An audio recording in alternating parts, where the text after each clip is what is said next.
Histoire de vie et diversité socioculturelle, rapports sociopolitiques, enjeux éthiques et épistémologiques. Peut-être vous dire en tout premier lieu que c'est une thématique de très haute actualité dans les médias québécois, tout au moins. Par exemple, la question autochtone est omniprésente ces jours-ci, avec, comme vous savez, toute cette histoire des pensionnats autochtones où on vient de découvrir un véritable charnier d'enfants morts qui était inconnu jusque-là en termes d'image, mais tant qui a circulé dans les médias.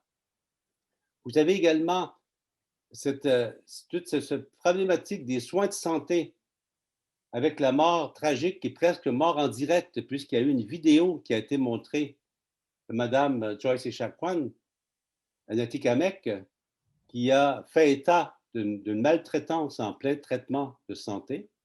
Donc, la question autochtone est omniprésente actuellement dans nos préoccupations.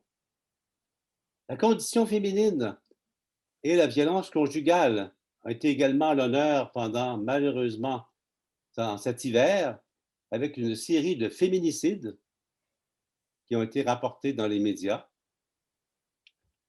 Les questions des enjeux linguistiques et de l'immigration ont été également très présentes avec des projets de loi qui affirment l'importance du français, mais qui font des petites réserves aussi sur l'immigration et qui mettent aussi des questionnements par rapport à cette dynamique migratoire.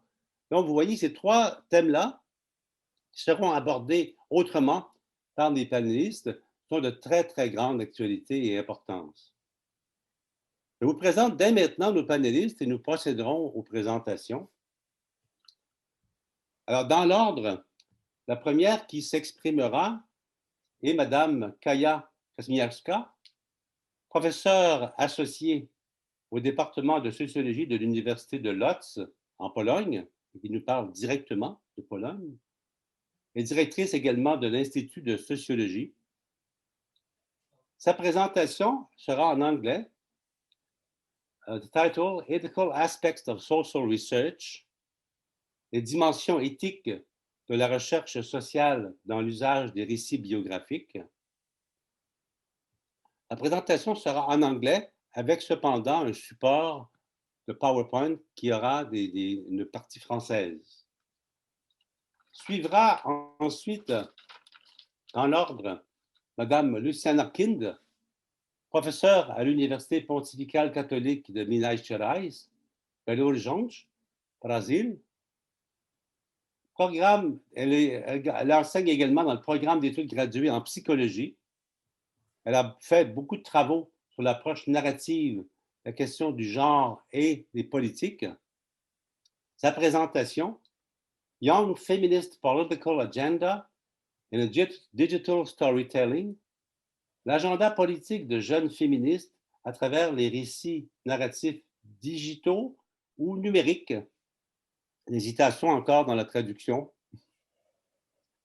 Suivra ensuite Mme Carole Lévesque, professeure titulaire à INRS, anthropologue, chercheur, je dirais, engagé et spécialiste des questions autochtones.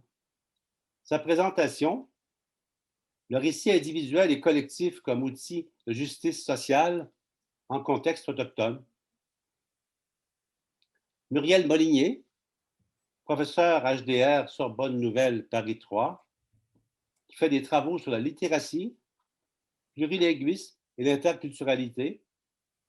Sa présentation, pour une compréhension socio-biographique du plurilinguisme entre négociations identitaires et processus d'émancipation, de professionnalisation et de recherche. Sans plus tarder, je laisserai la parole donc à Mme Kaja Kazmierska, qui pourra compléter peut-être sa présentation.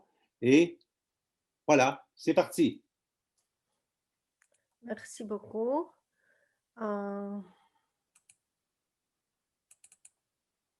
OK. Je m'excuse de parler anglais car je ne parle que peu le français. So I switch to English. Thank you very much for inviting me to this panel. I realized that we don't have too much time, just 15 minutes. And yesterday we discussed the topics once again. And because I have an honor and privilege to start, so I think that perhaps my topic could be treated as some kind of a background to all the presentations, because the ethical issues are very important in every research, not only social research, but any kind of research. But anyway, today I will focus on social researches and mainly on a biographical approach, because this is the main field of my interests and work. So this is the title of my presentation. The presentation, considering slides, is pretty short because I will have only two slides. And yeah, and first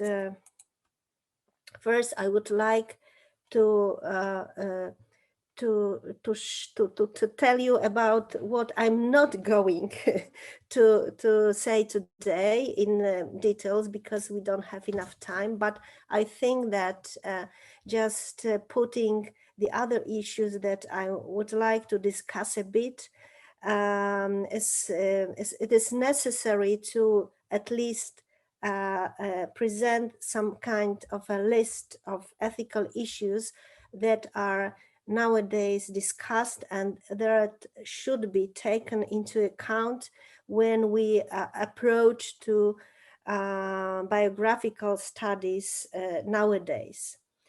So first of all, it is the question of professional ethic.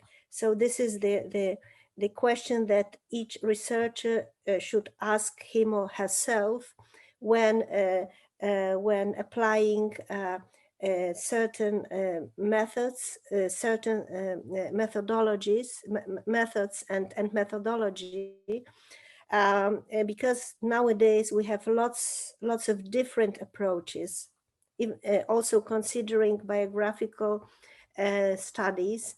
And it is not a problem at all that people approach to the studied problem from different perspectives. The only problem is that they should be aware what kind of methodology they use, and what are the consequences of applying a certain methodology. And sometimes, at least in the field of the Polish research, we can observe a sort of mass that people take some inspiration from one methodology, then another inspiration from another one, and they are even not conscious about the consequences of mixing methodologies. Sometimes they even call it interdisciplinarity, which in fact is not interdisciplinarity. So this is the first point. The second one, it's of course the very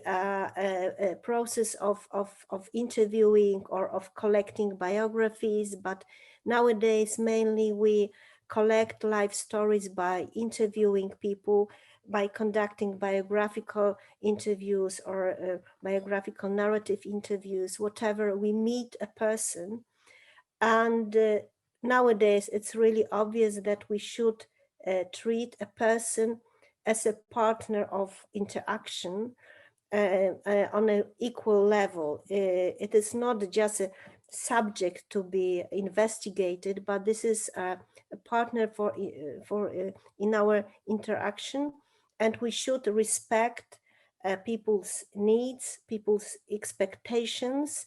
And it is really very difficult because sometimes we would like to focus on our scientific goals, and perhaps people expect something different from us. For instance, when we approach to migrants or to poor people, who sometimes treat the researcher as a person who can stand on behalf of of these persons who are excluded and humiliated. And sometimes it is not really the role of a researcher, but still this is a problem, how to respect people's needs or their expectations when we as sociologists or psychologists approach to them collecting our data.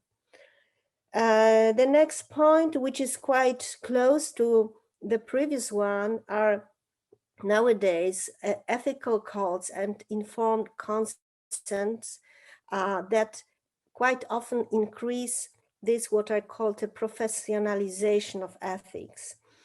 Of course, we need ethical codes and we need informed consents in order to make the situation clear, but quite often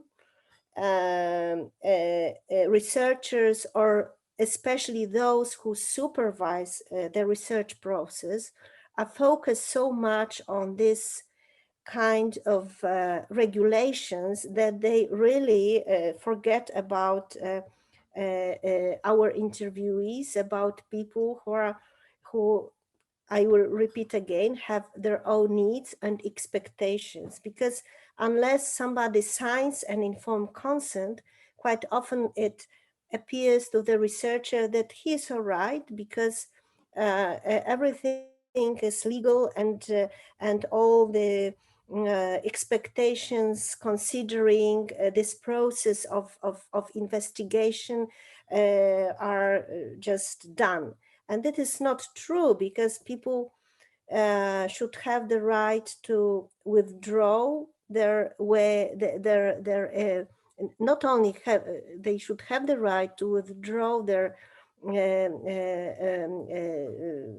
acceptance, the agreements, but we also as researchers should have in mind that perhaps this, what we will do in the future with the data, even if people signed a document, really that it doesn't correspond with the real image of our research that people have in their minds. So I think it is also a very complicated ethical issue. Then we have, of course, the presentation of research results.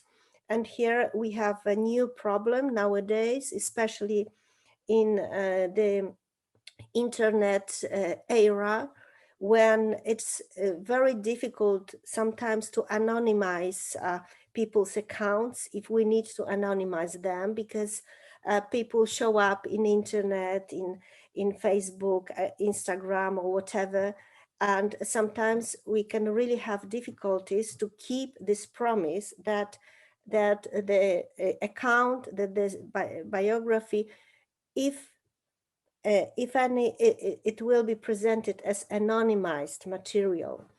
So the presentation of results is also now very, I would say, tricky issue, and it also needs our ethical reflection. And the last point, which will move me to the second slide and to the core of my presentation today, is archiving biographical materials. I wrote from negligence to mindfulness, because I think that still in the 70s or 80s of the 20th century, quite often people, especially sociologists, were collecting data and just putting them somewhere on the shelf, and sometimes forgetting about these materials because they needed it for a certain purpose. And quite a lot of accounts of biographical stories which were, for instance, tape recorded and even not written down, maybe were lost or were just put somewhere, and nobody thought about systematic archivings of these materials. And nowadays we are really very, very much conscious about this. how to do it, especially that we have this digital era, so it's quite easy to archive life stories which are recorded. So people are more and more circumspect about this issue.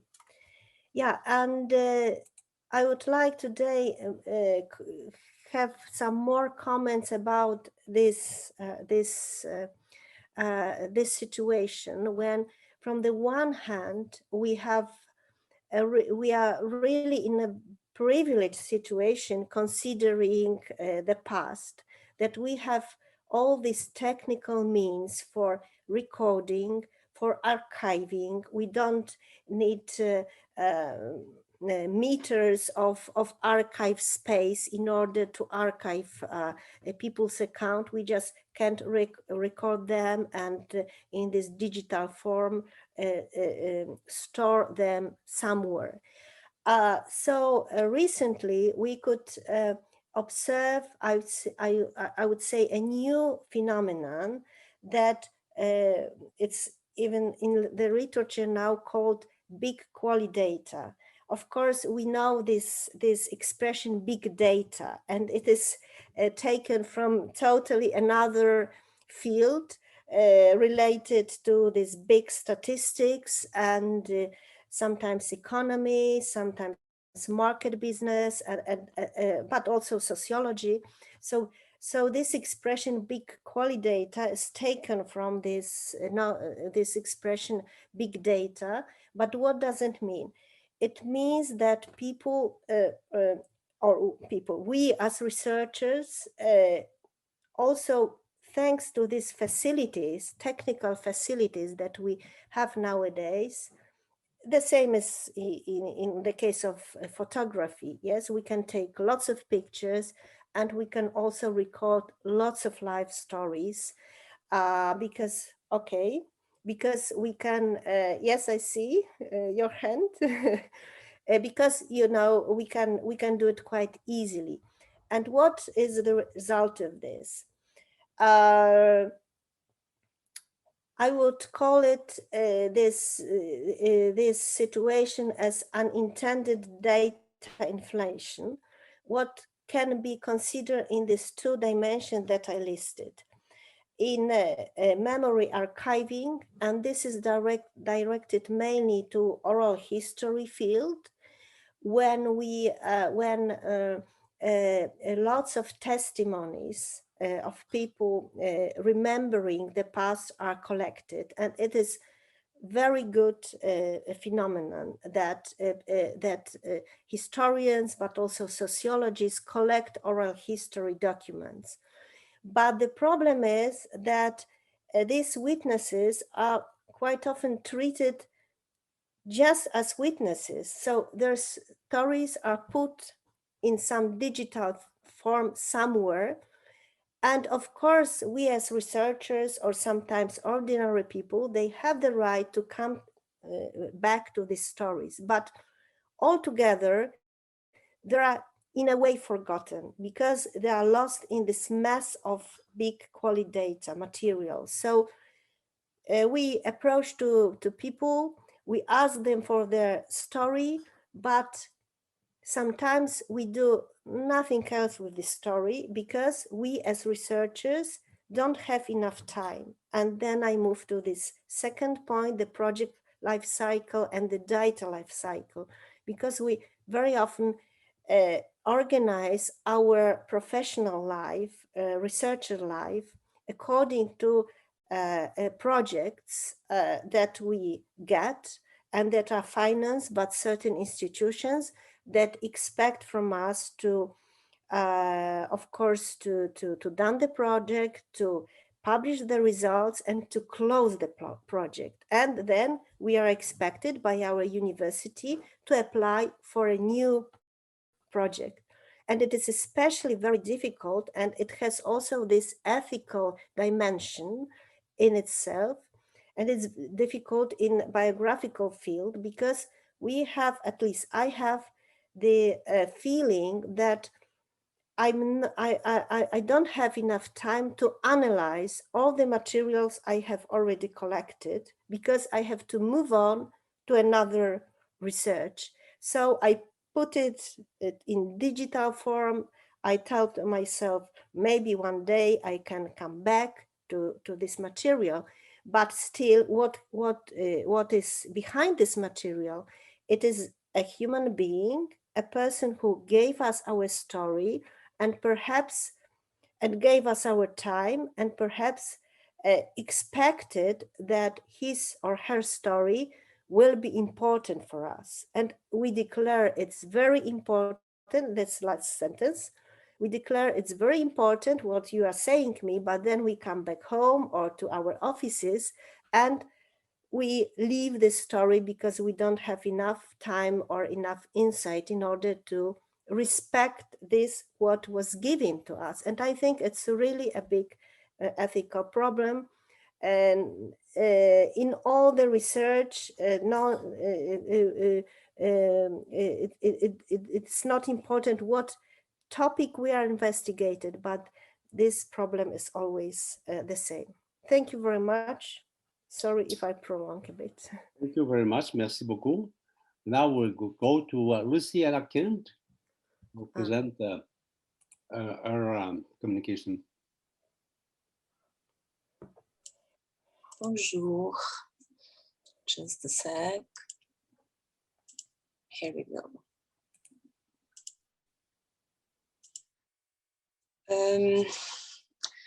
Bonjour Jacques.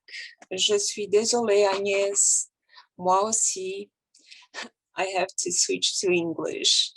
Hopefully the hints that I put on the slides can be enough to follow my presentation. Thank you, Jacques. Thank you, my panel colleagues. It's a pleasure being here with you. I'm from PUC Minas, as Jacques said, and I'm the coordinator of this research group, NAGES, Narratives, Gender, and Health. Well, I'm going to present today research, a very panoramic view of the current research we are developing in our research group. We have this research network with, I'm so nervous, just a sec. I'm going to put myself together. We have a network of researchers and grad students in different Brazilian universities and the University Eduardo Mondlane from Mozambique that are gathered in as a team to develop this research.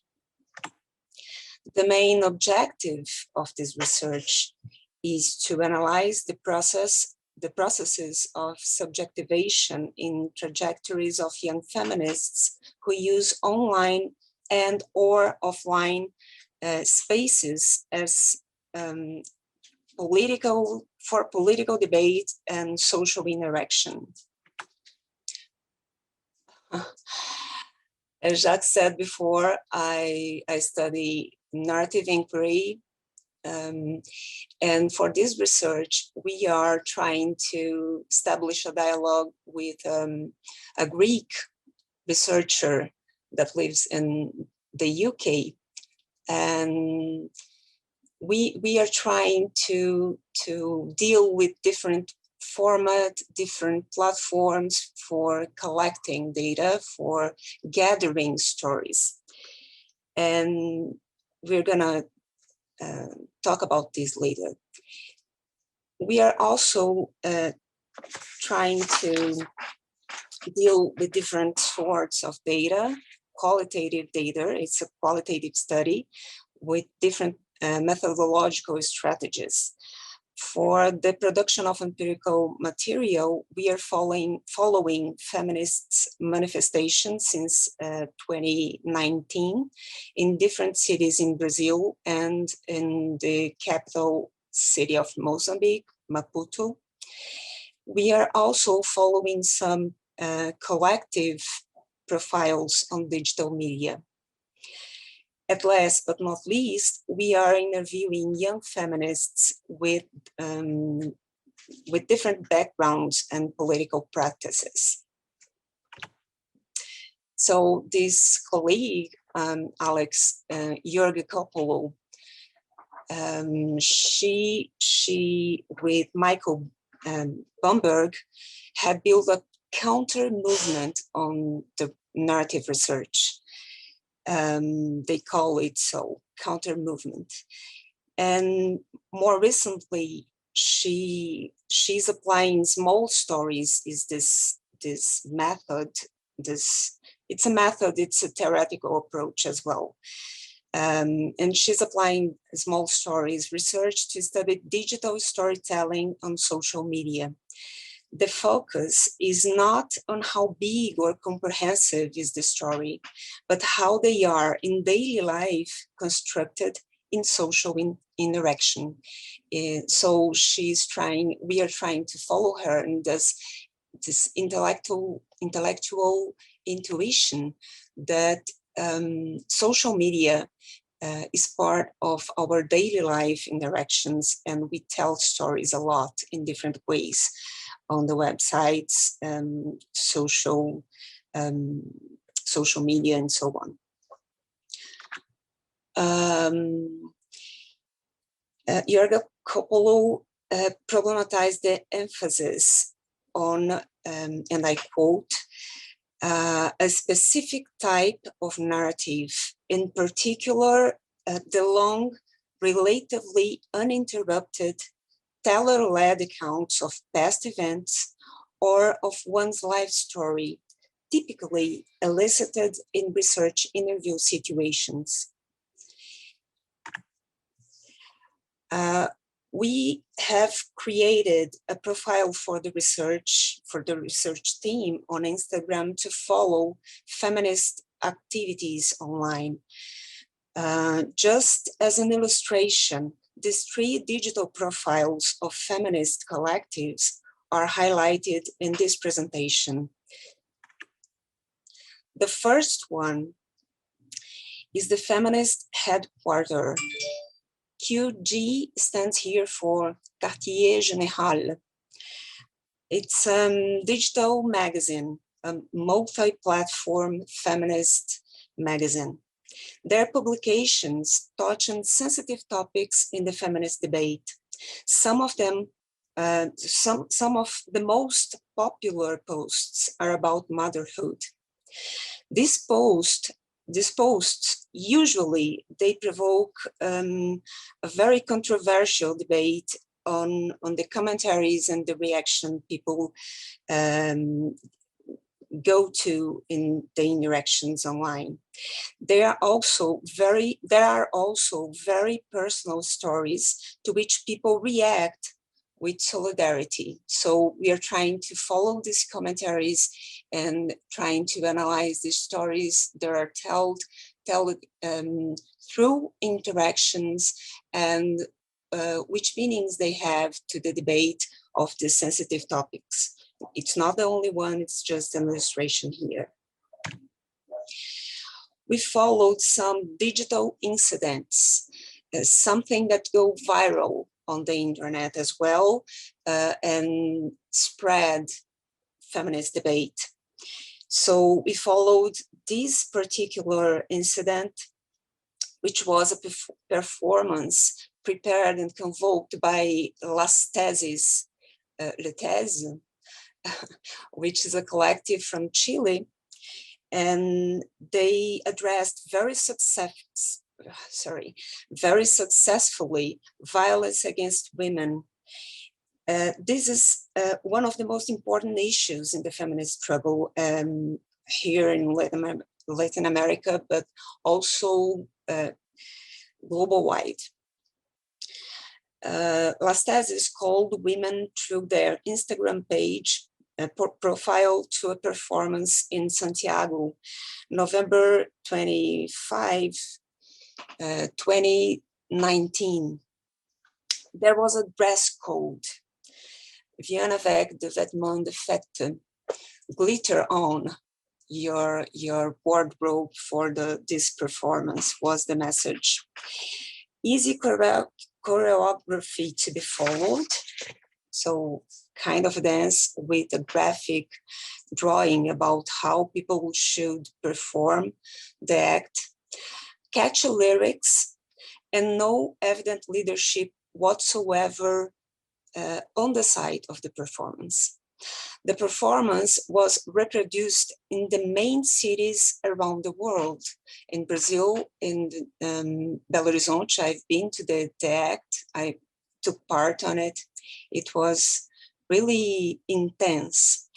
And this approach allows different collectives around the world to address a specific, to add specific agenda, political agenda, local political agenda to the lyrics. It was no, there were no constraints about it. So it was global in a way and local mainly. I felt it here observing the act. In Mozambique, we have identified a very different way of using the internet for feminist debate.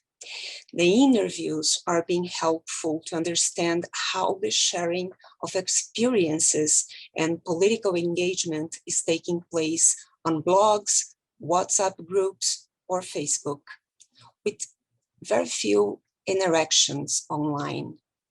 But recently, a social organization gathered contact of the main feminist collective throughout the country. The page is being built as a reference for the collectives and is being very helpful to get in contact with feminists in the country. As I said previously, this is a short presentation given the complexity of the empirical material we are dealing with. Hopefully, we'll have the first papers published soon for further dialogues. Agnes, I have Google translation of this presentation. If you want it, I can share from here. Thank you very much. Merci pour votre écoute. Merci beaucoup, Luciana. Ahead of time, so it's okay. We'll have more time maybe to make some exchange between us. Nous aurons du temps un peu pour échanger un peu plus, puisque vous avez terminé avant votre deadline, avant votre délai final. La parole maintenant à Carole Lévesque, qui va maintenant nous présenter les communications.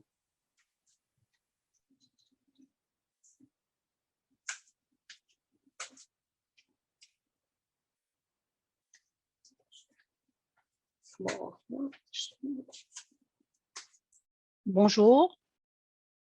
Merci Jacques pour la présentation. Bonjour à tous et à toutes. Merci pour l'invitation par l'équipe de ce colloque international. Alors, je suis anthropologue, cela a été souligné tout à l'heure. Je travaille avec les peuples autochtones, les instances autochtones depuis bientôt 50 ans. Alors, ce que je vous propose en quelques minutes, c'est un peu une synthèse de ma posture comme anthropologue. En quelque sorte, puisqu'on est dans un colloque qui parle des récits, c'est une partie de mon propre récit de chercheur, mais de femme chercheur aussi. Alors, permettez-moi de vous de vous parler rapidement d'un... Alors, j'essaie de passer à l'autre diapo, ça va être comme ça. Il y a un an, exactement, jour pour jour, à quelques heures près, décédait un de nos collègues autochtones, Larry House, et qui, en fait, je me permets de lire quelques mots de sa part, qu'il avait prononcé quelques mois avant, en travaillant avec nous. Et je crois que ces mots sont exactement dans l'esprit de ma présentation. Nous vivons des moments intéressants. Tu sais ce que je pense. Nous devons faire des choix maintenant, alors que nous avons encore la possibilité de faire des choix. Sinon, ces options disparaîtront et nous serons obligés de changer. Les aînés parlent de lois auxquelles nul n'est à l'abri. Nous allons tous devoir répondre de quelque chose un jour. Je pense qu'en tant que personne vivant au sein de cette époque, nous devons faire des choix pour l'avenir. Quel héritage voulons-nous laisser? Que voulons-nous mettre en place? J'ai maintenant 26 petits-enfants. C'est ma motivation à vouloir changer les choses. Je crois que ces mots, finalement très simples, résument l'entièreté du travail que l'on mène, que je mène personnellement, mais aussi avec les membres du réseau Dialogue avec lesquels je travaille en étroite collaboration. Le plus important lorsque l'on réfléchit ou lorsque l'on parle des réalités autochtones, c'est bien de partir d'une reconnaissance que ces groupes, au moment du contact, de l'arrivée des Européens en Amérique, constituaient des sociétés et des cultures déjà millénaires.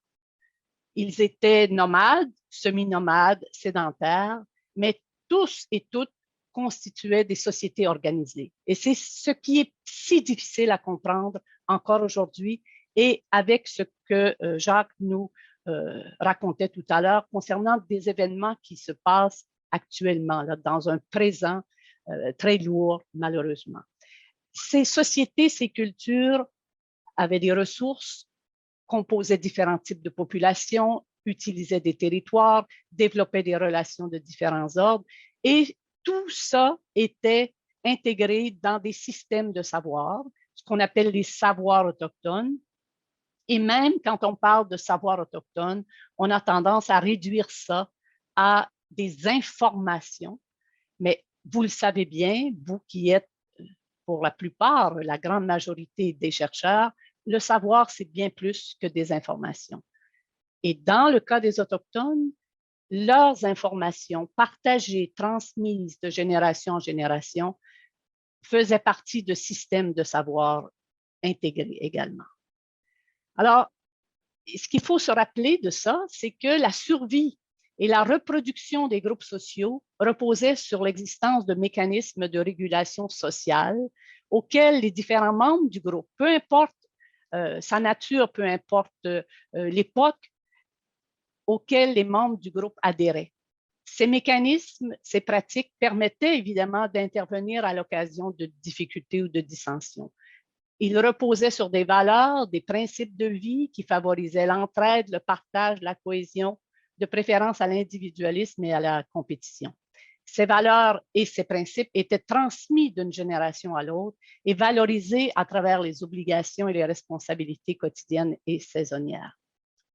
Mais ce monde a été happé par la colonisation. Je ne vais pas parler longtemps de la colonisation, mais quand même pour rappeler brièvement, pour la suite de mon propos, que cette colonisation, une entreprise d'extinction, d'appropriation, de rejet, d'assimilation orchestrée par l'État à travers l'histoire, là je parle du Québec, du Canada, a engendré des impacts majeurs sur le plan territorial. On a créé des réserves pour accueillir ces groupes. On a usurpé leurs terres. Sur le plan culturel, avec les pensionnats indiens, l'évangélisation, l'interruption de la transmission intergénérationnelle, une aliénation économique, des pertes sur le plan des compétences, des changements obligés dans les pratiques, une aliénation identitaire avec des questionnements sur les statuts, qui est un Indien, qui n'est pas, qui est un Autochtone, qui n'est pas, qui est aujourd'hui membre d'une Première Nation ou d'un peuple inuit, en créant des catégories qui s'opposaient dans certains cas. Une aliénation sociale, bien sûr, en portant atteinte à la cohésion interne, en déstructurant les familles, en refoulant les groupes, en créant leur dispersion dans certains cas. Une aliénation politique avec l'imposition de nouveaux modes de gouvernance. De la manière dont nous présentons, pensons la colonisation, c'est bien en traçant un portrait de ces politiques d'effacement d'extinction, d'invisibilisation, qui ont fait en sorte que on a assisté à et on assiste toujours à des manifestations d'assimilation, de racisme, d'inégalité, d'iniquité. Il faut aujourd'hui comprendre le rôle du colonialisme, sa manière d'opérer, sa manière de s'incruster. Il faut comprendre le rôle de ce colonialisme dans la construction des inégalités d'aujourd'hui en matière de santé, d'éducation, d'employabilité, etc. Et de ces politiques qui portent leurs effets encore aujourd'hui,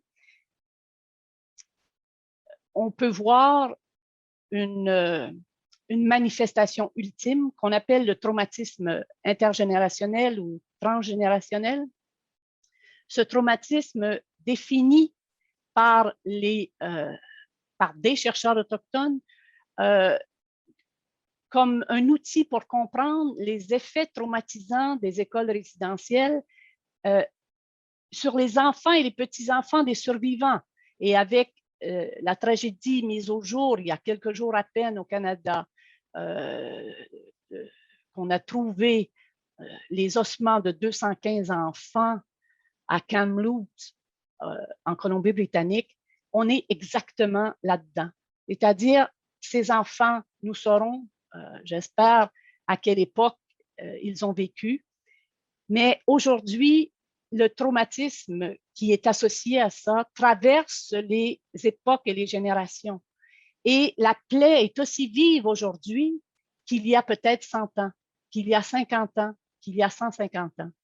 Et c'est ce phénomène de traumatisme intergénérationnel, et on pourrait même parler de polytraumatisme intergénérationnel, qui fait en sorte qu'aujourd'hui, on se retrouve avec des personnes qui vivent pratiquement au présent ce qu'elles ont connu, enduré pendant les décennies antérieures. Alors, ces enfants qui ont vécu une expérience soit de placement, parce que par la suite, après les pensionnats indiens, il y a eu des épisodes, et il y a encore des épisodes de placement, ont expérimenté un vide culturel. Certains, on ne sait pas encore exactement, et les événements récents nous amènent à nous poser des questions, ont perdu la vie de maladies, de mauvais soins, de malveillance. Nous saurons, j'espère, bientôt tout cela. Mais ça peut expliquer, dans certains cas, les difficultés à fonctionner dans leur propre société et dans la société dominante, si on veut parler de société dominante. Mais ça nous donne une clé aussi pour comprendre certaines situations très contemporaines. Depuis les années 60, 1960, il y a quand même un mouvement parallèle, on pourrait presque dire un mouvement qui tente de contrer les effets durables du colonialisme. C'est bien le mouvement de résurgence ou de régénération. Et basé sur l'idée que la mise en réserve, l'épisode des pensionnats indiens, la sédentarisation ont profondément, évidemment, modifié l'ordre des choses, ont coupé les filières de transmission, ont érodé les pratiques qui favorisaient l'équilibre des groupes, de même que les modes d'interaction. Les relations en ont souffert, mais les principes fondateurs, l'essence même des règles qui régissaient le vivre ensemble et favorisaient la cohésion sociale existent toujours. Et c'est là que le récit prend toute son importance, parce que c'est ce récit de différentes formes qui nous permet de mieux reconstituer, si on veut, de mieux comprendre ce qu'ont été et ce que sont aujourd'hui les mondes autochtones, parce qu'il y en a plusieurs. Alors, il y a de multiples récits de cette histoire, de ces héritages, des récits qui changent selon le temps, l'espace. il y a le récit de la colonisation, bien sûr, en soi. 5 minutes? Oui, oui, oui, ça va, merci. Il y a les versions fédérales, c'est-à-dire celles produites par le gouvernement fédéral. Il y a les versions québécoises, celles produites par le gouvernement du Québec, qui ne sont pas les mêmes que celles du fédéral. On ne va pas entrer dans les détails, mais il y a des nuances très importantes. Et il y a les versions autochtones de ces récits. Et il y a plusieurs tentatives depuis 30 ans, 40 ans, de créer une rencontre entre ces différentes formes de récits. Je les appelle des récits de la rencontre. La Commission royale sur les peuples autochtones qui a amené au grand public, il y a 25 ans déjà, ces questions relatives au pensionnat, ces héritages que les Autochtones, avec lesquels les Autochtones devaient vivre. On a parlé notamment en 96, peut-être pour la première fois, des femmes autochtones, puisqu'avant, on en parlait de manière très générale et homogène. Plus proche de nous maintenant, la Déclaration des Nations unies sur les droits des peuples autochtones, concoctée pendant 30 ans avec des Autochtones, hommes et femmes, surtout hommes du monde entier. C'est un autre récit pour moi. 2007, la Commission de vérité et réconciliation au Québec, au Canada. 2015, l'enquête nationale sur les femmes et les filles disparues et assassinées. 2019, on se rapproche, on est aujourd'hui. L'enquête québécoise sur les relations entre les Autochtones et certains services publics, l'enquête, la commission Bien, comme on l'appelle. La commission Laurent au Québec qui parle de la nécessité de laisser aux Autochtones développer leurs propres mécanismes pour soutenir les enfants qui présentent des difficultés. 2021, maintenant, aujourd'hui. Alors, le défi, c'est de construire, de les reconstituer, ces récits, et de trouver les voies d'expression de ces récits. Il faut les entendre. Alors, par rapport à tous ces récits, quel est le défi de la recherche? Du moins la recherche telle que je l'entends, c'est-à-dire la recherche qui est co-construction des connaissances, qui n'est pas exclusive, qui n'est pas sortie de la vie des gens. Une recherche qui se fait avec les peuples autochtones afin de relire et réentendre ou entendre les voix multiples. Elles sont multiples, ces voix-là. Alors, pour moi, le récit est un vecteur privilégié du savoir autochtone. On le verra dans le symposium qui va suivre avec des collègues autochtones qui raconteront leur propre récit. Pour moi, c'est un élément fondateur d'une réconciliation éventuelle parce qu'il se situe, le récit, au carrefour de la culture, du politique, du relationnel et du social. Il permet une transformation des modalités de rapprochement entre les peuples autochtones et canadiens, peuples autochtones et québécois et ailleurs dans le monde. Mais il permet aussi, au sein du monde autochtone, d'entendre aujourd'hui des voix qui ont été malheureusement aussi passées sous silence à l'intérieur du monde autochtone. Les voix des personnes de genre et d'âge différents, des jeunes qui prennent la parole aujourd'hui, ces enfants ou petits-enfants dont Larry parlait au début de la présentation, les voix des femmes qui ont eu un rôle important dans l'histoire de ces sociétés, mais qui ont été passées sous silence également. Alors, c'était ma petite contribution au récit, sans tomber dans des explications trop laborieuses, mais je pense que aujourd'hui, à la lumière de ce qui se passe, ça donne tout le poids, ça donne le poids à l'importance de l'écoute et de la constitution de ces multiples récits et voix. Merci beaucoup. Merci beaucoup, Carole. Je passerai maintenant la parole à Muriel Molinier de Paris. Merci.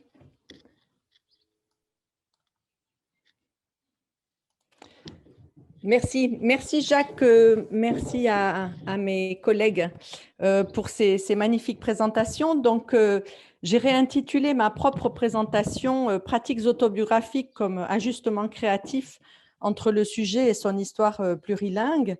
Et cette présentation sera suivie tout à l'heure d'une suite dans le cadre du symposium dont vous voyez l'intitulé ici. Donc, cette présentation ne serait pas ce qu'elle sera si 2 dictionnaires n'étaient pas sortis en 2019, dirigés par Christine Delory-Momberger pour l'un, Agnès et Pascal Fugier pour l'autre, Agnès Van de Velde et Pascal Fugier pour l'autre. Et ces 2 dictionnaires marquent à mes yeux une étape importante dans la mise en discussion des concepts de la recherche biographique dans le monde francophone, pour tenir ensemble intervention, recherche, réflexion, et dans mon domaine, qui est la didactique des langues et des cultures et du plurilinguisme, pour contribuer à continuer à faire société à partir de 2 notions centrales que sont diversité et mixité. Donc, nous sommes dans un contexte qu'on pourrait qualifier d'organisation paradoxante de la pluralité. Dans le contexte français, mais dans d'autres contextes aussi, la gestion de la diversité et de la pluralité de nos sociétés est marquée en effet par des paradoxes. Ces paradoxes, que je ne peux pas détailler ici, emmènent les professionnels à créer leur propre chemin de formation pour composer avec des manques, des contradictions, en réponse aux nécessités du terrain. Par exemple, dans l'école française, celle-ci est en tension permanente entre 2 pôles extrêmes, sous-tendus par des représentations et des imaginaires antagonistes qui traversent l'ensemble de nos institutions. D'une part, l'altérité de l'élève allophone et fantasmée comme irréductible, radicale, et d'autre part, et à l'inverse, elle est ignorée, niée ou réduite à une identité idem supposée. Tous les élèves sont pareils. Ce qui fait que nous avons à endosser un certain nombre de responsabilités, nous, c'est-à-dire institutions publiques de recherche, éducatives, organismes de formation. Nous devons initier et soutenir tous les processus qui construisent une meilleure adéquation entre formation initiale des professionnels et réalité plurilingue et interculturelle de nos sociétés. Dans mon domaine, cette responsabilité, bien, je l'endosse en particulier en relation avec le champ de la recherche biographique, de façon à soutenir les dynamiques de conscientisation et d'interprétation de la diversité et de la mixité sociale et culturelle pour les professionnels que nous formons, notamment à la Sorbonne Nouvelle, mais ailleurs également, et qui vivent dans le temps de leur histoire, dans divers contextes, en Europe, en Afrique du Nord, en Asie, en Amérique latine, dans les Outre-mer, dans les Amériques, etc. Ils doivent être en mesure, on doit être en mesure de leur proposer des dispositifs permettant d'exercer leur réflexivité vis-à-vis d'épreuves vécues autour des enjeux de plurilinguisme, mobilité, diversité, et ils doivent également être en capacité de mettre en relation ces notions avec une identité professionnelle en construction et avec des projets d'intervention ensuite auprès de leur public, enfants, adolescents, adultes, etc. Alors, dans ce cadre, il y a une notion qui est présentée dans les 2 dictionnaires dont j'ai parlé tout à l'heure, c'est la notion d'épreuve bibliographique que je requalifie dans mes travaux d'épreuve sociobiographique. Cette notion d'épreuve est puissante. C'est un opérateur analytique qui vise à rendre compte de la manière dont les individus sont coproduits et se coproduisent dans la société.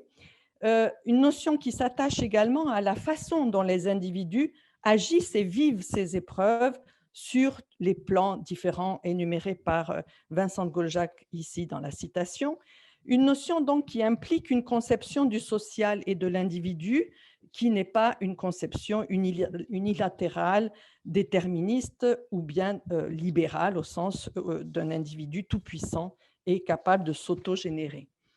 Donc, on est dans des variations d'échelle, dans l'interprétation de l'impact existentiel de l'histoire entre l'intime, le social, l'institutionnel, le régional, le transnational, le récit individuel et l'histoire collective. Et ces variations d'échelle sont extrêmement pertinentes dans le champ de la recherche biographique et plus singulièrement de la recherche biographique en éducation plurilingue pour remettre en cause le postulat d'un présumé danger de la pluralité et de la force de l'unicité, souligné par Adeline Sarraud dans sa thèse en clinique transculturelle 2016. Donc, les épreuves anthropologiques de relation à l'espace et à la modernité, liées à la pluralité, l'altérité, la mixité culturelle, vécues dans des situations coloniales, d'immigration, postcoloniale, d'expatriation, de mobilité, deviennent, dans ma perspective, un analyseur puissant. Dans cet analyseur, eh bien, Djalil Nedjar, dont je vais parler un petit peu maintenant, s'en est saisi. S'en est saisi dans le cadre de son mémoire de recherche-action à la fin de son master professionnalisant en didactique des langues et des cultures en 2018 à la Sorbonne. Il a intitulé son mémoire « Du bilinguisme comme héritage à l'apprentissage plurilingue, approche biographique et contextualisation socio-historique ». Et il s'est approprié ma proposition de considérer l'identité biplurilingue non plus seulement comme un entre-deux langue-culture, mais comme un soi plurilingue assumé. Cette notion, il s'en est servi comme levier d'un intense mouvement herméneutique pour, je le cite, dépasser la dualité conflictuelle du bilinguisme pour franchir un rideau de fer psychologique. Il s'est saisi de cette notion dans le cadre en particulier d'un séminaire doctoral que j'avais créé à l'époque, intitulé, dont vous voyez l'intitulé. Et ce travail réflexif, nous dit-il, nous permet de jeter un regard neuf sur notre parcours, comme si nous arrivions à franchir un rideau de fer psychologique. En effet, Djalil analyse très longuement la situation du bilinguisme en Algérie. Il l'aperçoit comme un anachronisme du fait que la cohabitation du français et de l'arabe est seulement perçue selon les critères non pas de l'histoire, mais de l'identité qui impose de voir l'autre langue, arabe, français, berbère, comme un objet extérieur. Et il dénonce le fait que cette forme de biplurilinguisme exclut l'émergence d'un soi plurilingue et empêche de sortir de l'impasse des affrontements culturalistes. Il dit « Le colonialisme français a abouti à la dichotomisation linguistique aussi bien que culturelle de la société algérienne contemporaine. » Et il prend position, il refuse de choisir un camp contre un autre. Il interroge, il dit comment, dans ces conditions, assumer son soi plurilingue et prendre ses distances vis-à-vis de cette surpolitisation qui vous somme de prendre parti et de choisir un camp toujours réducteur entre arabisants et francisants.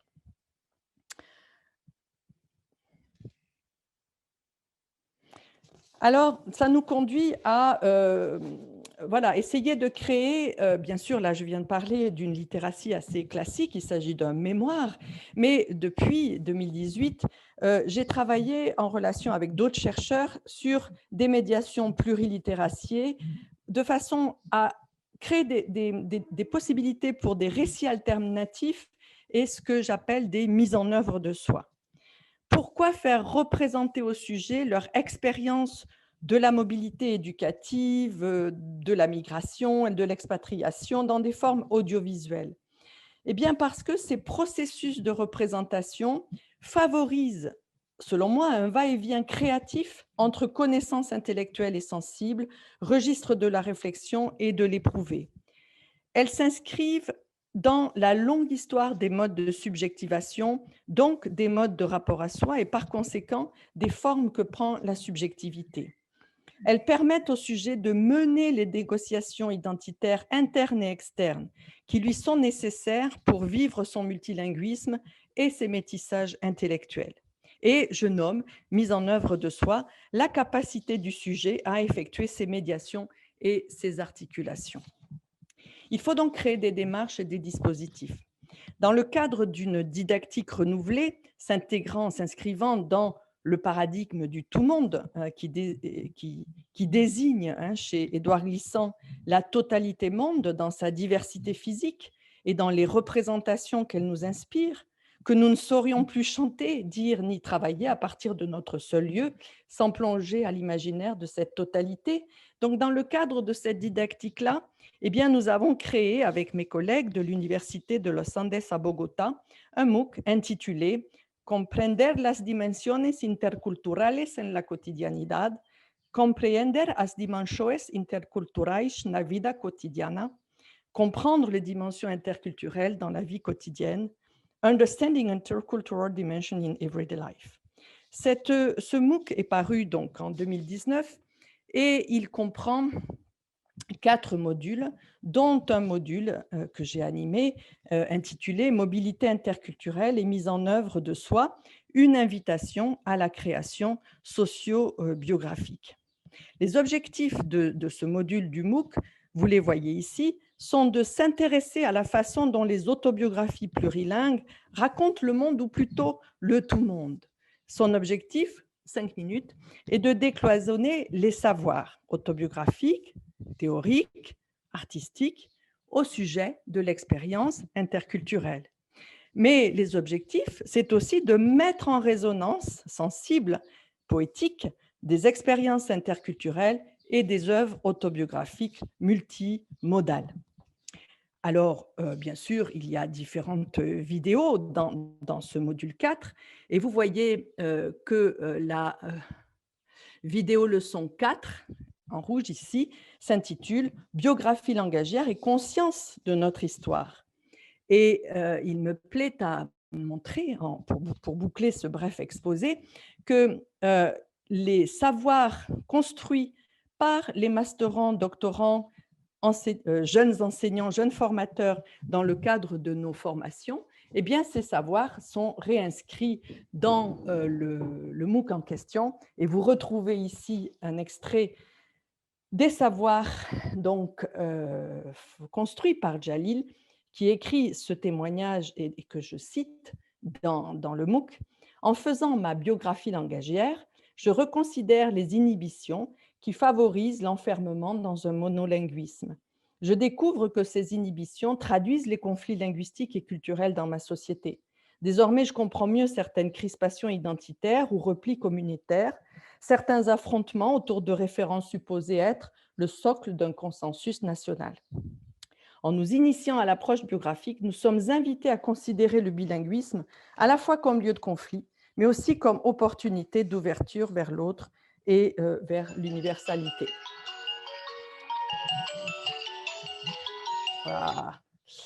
Voilà. En conclusion, je passe la parole à Foucault, qui indique que l'individu sujet n'émerge jamais qu'au carrefour d'une technique de domination et d'une technique de soi. Il est le pli des procès de subjectivation sur des procédures d'assujettissement selon des doublures au gré de l'histoire plus ou moins recouvrantes. Voilà, donc mon inscription dans le champ biographique est à cet endroit-là d'essayer de proposer des dispositifs permettant ces dépliages du sujet. Donc j'ai cité au fil de mon exposé un certain nombre de collègues dont vous voyez ici les noms et les références bibliographiques. Je vous remercie. Merci Muriel. Nous avons un petit temps entre les panélistes pour échanger, ajouter peut-être quelques idées et commentaires. Peut-être je peux lancer l'échange avec quelques remarques qui me sont venues en vous écoutant. So I have some time to exchange between us and I'll just give you some points to start. Bon, d'abord, Kaya, merci beaucoup, a soulevé les enjeux éthiques. Et c'est intéressant parce que l'exposé de Luciana, par exemple, mettait exactement le problème des social media et le récit narratif interactif au cœur de la démarche. L'autre point qui était très frappant, c'était l'exposé aussi que Kaya arrivait, qui était comment arriver à faire dans l'approche biographique et autrement en recherche, un rapport véritablement de partenaire, d'égal avec qui on peut traiter. dans un contexte qui est fortement d'inégalité sociale, de discrimination et de racisme. Les questions que ça me soulevait, c'est comment concilier l'engagement du chercheur au niveau politique et sa posture de recherche plus classique. Quelle est la part donc de cette posture plus classique et quelle est la nécessité d'un engagement politique? Je pense que Carole a amorcé des pistes très fortes là-dessus. Je vais entendre peut-être tout le monde pour parler de ça. Et enfin, pour parler d'une dimension en particulier qui était la question des langues, d'abord, je souligne que dans les commentaires de Conversé, des gens ont été surpris que ce soit un colloque bilingue sans traduction. Et je suis en partie coupable de cela. Et on voit tout de suite comment la langue peut être un obstacle justement à l'échange. Et comment le plurilinguisme est une question aussi très pratique et en même temps qui évoque toute la difficulté de s'entendre. Et en fait, je peux même dire qu'il n'y a pas seulement, pour reprendre une remarque de Muriel Molinier, il n'y a pas seulement qu'une situation bilingue entre nous, il y a une situation multilingue, plurilingue, puisque nous avons affaire tantôt à de l'espagnol, tantôt à du portugais, tantôt à de l'arabe et autres langues que je n'ai pas toutes explorées.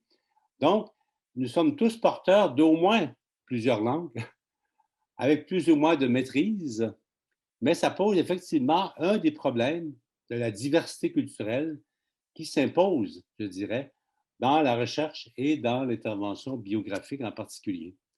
Voilà, j'ai lancé le débat. Peut-être quelques commentaires un par un, je ne sais pas, dans l'ordre ou dans le désordre.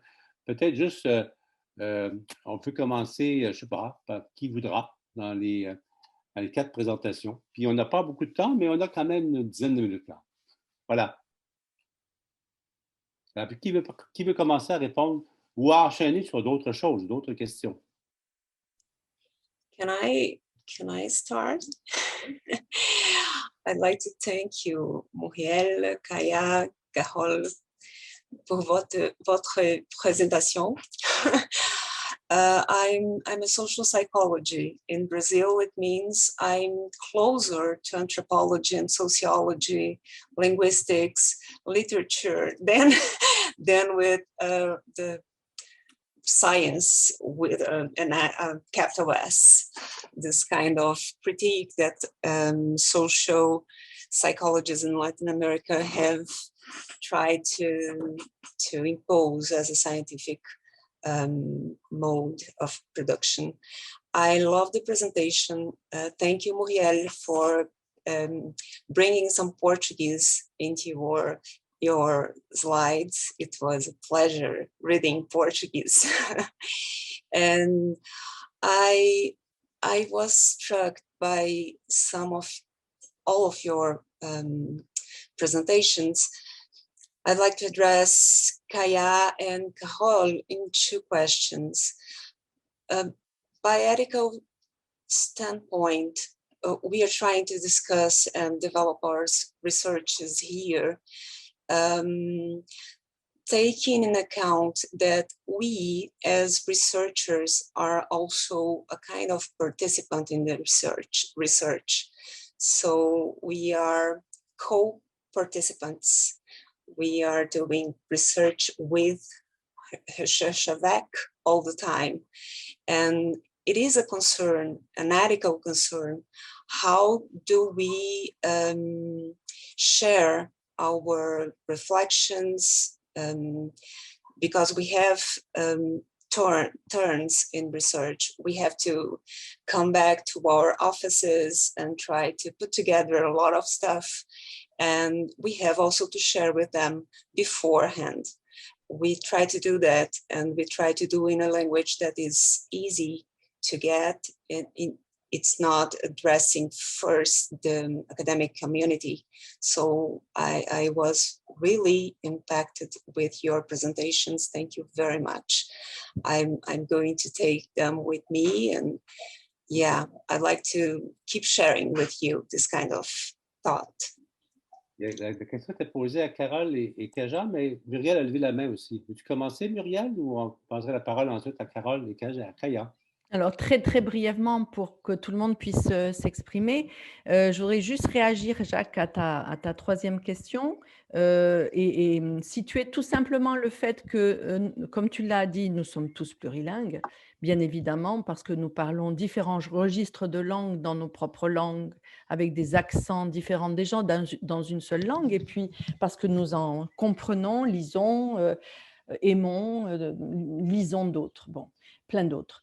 Et donc, ce qui est proposé ici, c'est tout simplement d'enrichir le champ de la recherche biographique, qui est un champ immense auquel nous contribuons tous de différentes manières. Donc, d'amener dans ce champ-là l'angle, la thématisation de cette histoire du plurilinguisme pour chacun d'entre nous comme angle d'historicité, angle de récit, comme levier heuristique de récit, avec, bien sûr, pour ce récit, différentes modalités qui sont les modalités classiques, orales, écrites, mais aussi les modalités traditionnelles du tissage,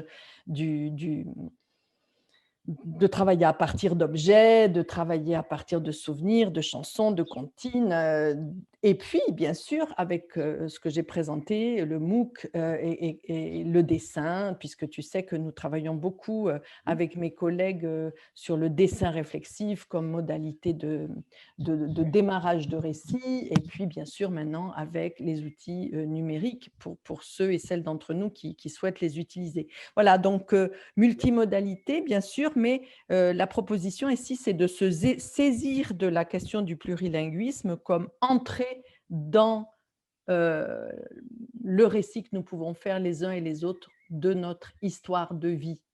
D'accord, merci. Carole, vous avez levé la main, vous avez parlé. La réponse, sans doute, à la question de Luciana. Absolument. Ce que je retiens, enfin, de son propos, c'est bien cette considération à l'effet que nous sommes, comme chercheurs, des participants à nos propres recherches. Mais je crois que nous sommes plus que ça. Nous avons la responsabilité d'un récit. Nous avons la responsabilité de construire un récit. Et ce récit peut paraître, entre guillemets, plus facile lorsque l'on a derrière soi beaucoup d'années de travail, mais je crois que les plus jeunes chercheurs doivent aussi participer à développer les connaissances dans l'optique de construire leur propre récit. Et je reviendrai rapidement un peu sur les propos de Muriel à l'instant. En contexte autochtone, il existe des langues autochtones. Peu de personnes non autochtones les parlent, mais nous avons à prendre ces langues en considération lorsqu'elles sont toujours vivantes. Ce n'est pas le cas de toutes les langues. Et ça nous amène à travailler, par exemple, à l'échelle de concepts. Parce que souvent, les concepts que nous avons en français, en anglais, même en espagnol, pour bien en saisir la portée, il faut retourner avec nos collègues autochtones à la signification de ces concepts pour eux. Alors, sans parler une autre langue, nous n'avons pas le choix d'interagir dans des contextes de plurilinguisme.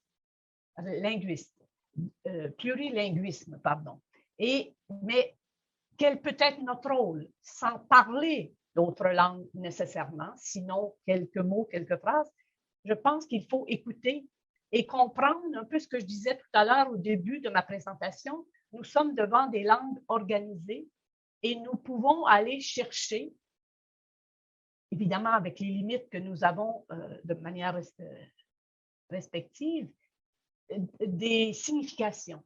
Et on se rend compte ainsi que, en contexte autochtone, du moins avec les langues auxquelles je suis confrontée quotidiennement, les explications sont beaucoup plus poussées, beaucoup plus englobantes que les mots que nous utilisons en français ou en anglais pour traduire certains concepts. Donc, on est confronté à ça et je pense que ça fait partie du récit que nous devons aussi construire comme chercheurs. On a des limites, mais on a énormément de potentialités sans devenir soi-même des porteurs de plusieurs langues, mais on peut être s'engager à écouter plusieurs langues.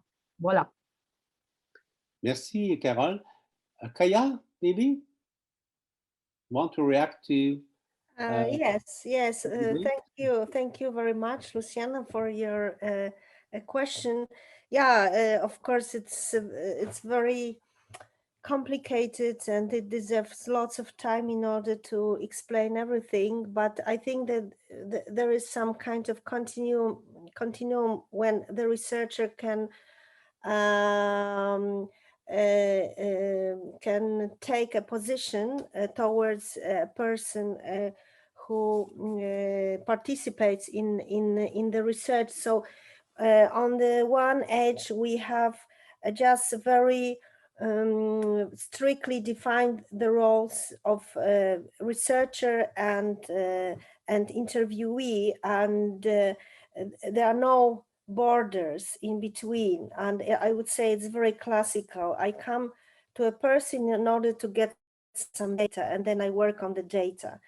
And the other edge of this continuum, there are participatory researchers, when the researcher is really interested in involving a person into the very process of investigation. And then I think it is also a difficult situation, because it's difficult to find some limits between researcher and a person and an interviewee, let's say. What I mean, I think that at least from sociological point of view, our role of researchers is to reflect on the social reality. And we, even if we do it from interpretative approach, like in sociology, not normative, but interpretative, we are expected to reflect and build some kind of theories. And so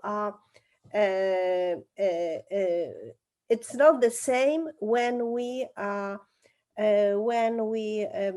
try to include an interviewee in this process of reflecting, because then we can put the question, what is the role of scientific investigation? It is, of course, it is possible, but then it is another kind of activity when we try, for instance, to give voice to excluded environments, to do some project in order to activate people, for instance, through their biographies, family stories, to help them understand social reality. This is another kind of reasoning and another kind of activity. So yeah, and another problem is how to present our results to our interviewees. And for instance, I had just a couple of experiences like that I took my paper or I took my book and went to the narrator and gave him or her the book. And I was quite afraid about the reaction, because it was scientific analysis, not intuitive like a person could expect. So I always was hesitant how people will react to it.